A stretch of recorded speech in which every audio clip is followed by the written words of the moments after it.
Vitamin D is really not your typical vitamin. Vitamin D is a hormone. It has the power of a hormone, which is to regulate the creative and developmental process that's going on in our body as we're growing up. Is vitamin D a treatment for something, or is it really preventing things? And the answer is really prevention. The word cure, everybody argues about whether things are cures or not cures. What we would like people to understand is that if you normalize your vitamin D, through what we know normalizes vitamin D, perhaps some targeted supplementation, but really lifestyle change, that you really can prevent a lot of diseases. And in essence, you are curing those diseases because you're never going to have them. Probably 90% of our vitamin D comes from sun exposure.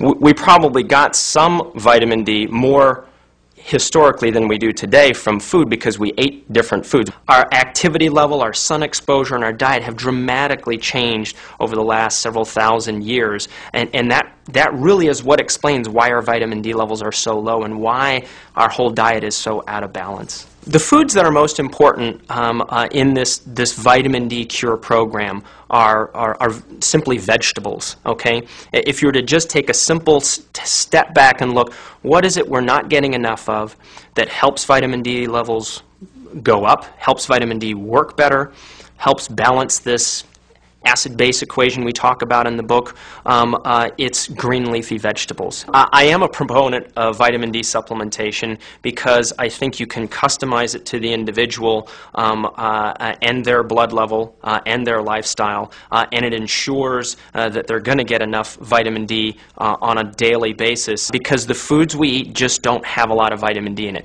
They're important for other reasons in our diet, but they don't have a lot of vitamin D per se in them.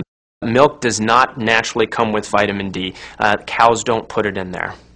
We believe all dairy products have vitamin D in them, and in fact, milk is the only one that's required to be fortified with vitamin D, and cheese and these other dairy products actually have little or no vitamin D in them. And because vitamin D is so tightly associated with so many diseases, high blood pressure, diabetes, obesity, arthritis, autoimmune diseases, cancer, that really we need to take full advantage of understanding its role by measuring it in everybody and measuring it with some regularity. It is a blood test, and that's actually a good thing because so many things in healthcare are things that, well, you can't really measure it and the tests aren't that good.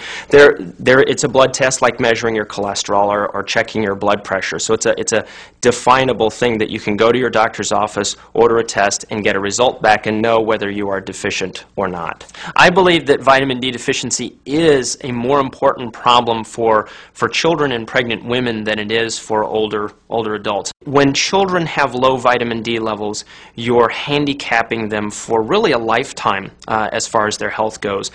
Without an adequate amount of vitamin D, they don't make strong enough bones and they don't make healthy teeth. And those weak bones are carried forward not just into childhood, later childhood, but into adult life. And that's probably true for autoimmune diseases. That may be true for some of our risk for cancer, obesity, diabetes. All of these diseases, when our body is developing, not just as a child, but in utero, when we're in the womb, when we're in our mother's womb, vitamin D is influencing the processes that early in our lives, and the impact we will see later in life. The intention in writing the book was to raise the level of awareness about the importance of vitamin D. And this book is all about helping you make the right choices. It's not about the genes, it's about the choices we make and the life we create for ourselves that determines our health.